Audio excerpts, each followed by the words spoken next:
bom dia, como é que você está?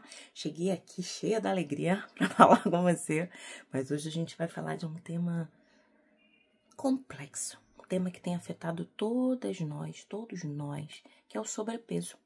E ele vai falar sobre o peso das mulheres, mas eu falo para você, eu trabalhei em creche, trabalho com criança, eu tenho visto a obesidade presente o quanto antes na nossa vida. Quando eu falo de obesidade, eu falo de inflamação no corpo, de um corpo generalizadamente inflamado, adoecido. Tô falando pra você ter o abdômen trincado, pra você ser capa de revista, não é. Para você ter saúde. A minha monografia foi sobre regulação emocional no controle e na manutenção da perda de peso. E eu abro a minha monografia falando com uma frase do pai da medicina moderna, que foi antes de Cristo, Hipócrates. E olha aqui, eu digo assim, ó, ele tem 1000 frases, você pode botar até no ChatGPT. ChatGPT, manda pra mim as frases do Hipócrates, tá? Manda aí. Mas a frase que eu abri, meu caminho, meu raciocínio falando foi: que teu alimento seja o teu remédio, que teu remédio seja o teu alimento. Por quê, Ilânia? Porque eu aprendo que nós nos encontramos em torno das mesas da comida. A gente se encontra em volta de uma mesa. Se não tiver comida, eu nem vou. O que vai ter para comer? Vai ter para comer. Ai, vai ter um docinho. Ai, vontade de comer um brigadeiro. Só que não é problema, e eu trabalho com a nutrição comportamental e o comer intuitivo. Então, a gente corta o policial da dieta, o guarda da dieta. Por quê? Porque a gente fica alimentos proibidos e permitidos. Alimentos, esse pode, esse não pode, esse não é sobre isso. Mas fato é, eu aprendi isso pra mim, que tratei compulsão alimentar por muitos anos, fiz a bariátrica tem 6 anos e venho mantendo peso, graças a Deus, né? Porque eu aprendo e aplico, aprendo e aplico. E oro também, Deus. Porque a comida, ela nos captura. E se a gente não tiver caminhos de regulação emocional, é a comida que a gente vai usar para fazer isso. Aceita que dói menos, mas aceita, olha, primeiro estágio da mudança, contemplação, agora muda. Tá bom, criatura? Criatura adorável. Faz isso por você, tá bom? Faz isso por você. E todos os dias eu me policio, todo dia eu vou na academia, todo dia eu procuro comer menos docinhos, porque eu gosto de doce. A minha família é formiga. Disseram que a gente veio do macaco, não foi, a gente veio da formiga. Porque é um negócio bizarríssimo. Só que assim, todo mundo diabético, né? Com hipertensão, muita morte por infarto. E a neurociência hoje já nos ensina que a epigenética é muito mais importante que a genética. Porque a epigenética, ela é por cima da genética, está relacionada aos meus hábitos, aos meus comportamentos, o que eu decido fazer para mudar de vida. Então, meu avô adorava um torresmo, adorava não sei o que, adorava. Aí comia. Morreu de infarto. Se eu ficar lá comendo, torresmo, comendo, a genética, ó, palminhas do WhatsApp pra mim. Mas se eu fizer diferente, ó, gosto de torresmo, claro. Meu avô gostava de torresmo, aprendi a comer torresmo com ele, ainda tem uma memória afetiva. E aí, eu como torresmo, mas todo dia não dá, porque eu não quero morrer de infarto, não quero continuar obesa, não quero. Mas por cima da genética, fora da minha família, eu aprendi que é fazer atividade física. Tem a doutora Kátia Camará. Procura ela no YouTube. Ela fala muito sobre o prato de mato. Ela fala que a gente tem que pegar um prato de mato, botar tudo ali. Todo o mato possível. Alface, rúcula, couve, brócolis, tudo que vem da terra. Abóbora, inhame. Ela fala, botou, encheu aquele prato. Uma concha de feijão em cima. Come. Nutrime. Depois eu vou pro pratinho lá do... Ilânia, mas é muito difícil é você comer uma pizza 120 conto, 180 reais. Isso é difícil. Você vai na feira, vai no sacolão, e vê quanto você vai gastar pra sua semana de legumes e verduras. Você não vai gastar o preço da pizza. Não vai gastar. Tô te garantindo, porque eu precisei fazer essa mindset, mudança de chave. Eu tive que sair da mentalidade fixa para a mentalidade de crescimento. E li o livro Mindset da Carol, doutora Carol, minha amiga, que me ajudou tanto, ó. Presta atenção, se você não aprender, você continua fazendo a mesma besteira com a sua vida. A única coisa que não tem como recalcular, refazer. Tá entendendo? Então, bora lá. Milhares de mulheres com sobrepeso têm um eu autossabotador. Foi Augusto Cury que disse, eu tô lendo, não foi eu que falei não, só repeti com equio. Milhares de mulheres com sobrepeso têm um eu autossabotador. Vive ferrando com a vida. Não resolve as coisas, vai comer. Peraí que eu vou suprimir as emoções. Diz não, criatura, mas eu vou desagradar. Seu corpo tá gritando, dizendo que tá desagradado, inflamado, você não tá vendo? Elas fazem regime, lutam para emagrecer. Depois do seu esforço, obtém êxito. Entretanto, não mantêm o peso nem se jubilam com a sua vitória. Não comemoram a vitória. Pois o fenômeno do alto fluxo se ancora na janela killer, o que produz autopunição. E o eu frágil submete-se a essa zona traumática e, consequentemente, não admite se sentir bem, feliz e ser elogiada. Olha aqui, eu trabalho com violência doméstica desde 2016.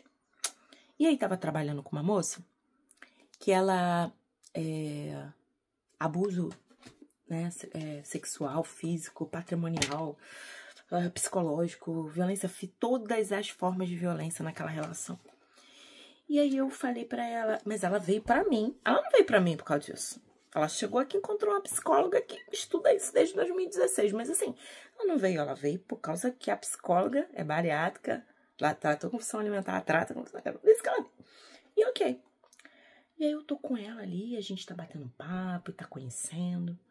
E eu fui tentando entender o que acontecia, que fenômeno é esse que se repete, que lugar é esse que ela ocupa, né? Pensando ali com ela tá me trazendo informação e eu conhecendo a pessoa. Como diz Jung, quem sabe do outro é ele. Então eu sento, faço as perguntas e fico sabendo também, né? Então a pessoa chega pra mim, quem sabe dela, ela não sempre tem bola de cristal, não é esse trabalho que eu ofereço. E aí ela foi me contando lá a historinha dela, a coisa dela e tudo mais. E a gente ali acolhendo, trabalhando, amando, vambora. Nesse caminho, eu descubro que ela passa por violência. Entendi. Todas as formas de violência. E por que ela não conseguia emagrecer? Por que essa mulher não conseguia emagrecer? Ou se não conseguia, e como esse esquema de autossabotagem aqui que Augusto Cury coloca, ela estava executando com excelência na vida dela. Ele tinha muitos ciúmes. E ele espancava ela quando alguém olhava pra ela. Então ela emagrecia e aí ela voltava a engordar. E eu contei pra ela, né? Contei pra ela que ela me contou essa história. Devolvi pra ela, tá? E o problema que tudo foi esse, foi uma raça, né? Toma aí, toma que o filho é teu, vamos resolver isso, eu tô contigo, eu te ajudo a carregar essa criança. E ela pôde entender que ela não era obrigada a ficar numa relação onde ela não podia ser bonita porque o sujeito era inseguro. E que batia nela, pegou os bens dela, xingava ela, confundia a mente dela, expunha ela socialmente, violentava ela sexualmente. Não tem que ficar com o sujeito. Ainda não deixa ela ter saúde, porque ele é inseguro. Não dá, né? Não dá. Pra gente viver assim, em nome do amor. Que amor é esse, gente? Não existe amor ao próximo se não tiver amor próprio. O êxito as deixam tensas. Não são acostumados com elogio e ser feliz. Não pode, tem que ser. Que o amor é sofredor. Que o amor... Oi, para! Elas começam a sabotar seu regime, passam a comer compulsivamente, porque toda restrição gera compulsão. Vou fazer dieta, a partir de hoje não como torresmo, não como brigadeiro, não como chocolate, não tomo sorvete, não como. Eu solto o meu boi que ficou amarrado. Meu Deus do céu. Tudo, até as paredes eu como. Restrição gera compulsão. Então, calma. Por isso que o comer intuitivo e a nutrição comportamental é fundamental para uma perda de peso consistente, ok? Parece que só se sentem vivas se estão se punindo. Frequentemente desistem dos seus sonhos no meio do caminho. O eu sabotador não sabe dar um choque na gestão do alto fluxo, desse pensamento todo, que além da autopunição carrega fobia, obsessão, dependência, ciúme, inveja, raiva, autoflagelamento. Uma pessoa que come compulsivamente, veja, 7 pecados capitais. Pecado capital, o filme. Ele pega os 7 pecados capitais. E o primeiro é a glutonaria. A pessoa morre dentro do prato, assim, ó. Come pra se punir. Ai, porque fulano se automutila, se corta. E você? Que come? Não tá com fome, tá empanturrando comida pra dentro. Um pouquinho de amor por você, por favor. Você merece. Tá bom? Você merece.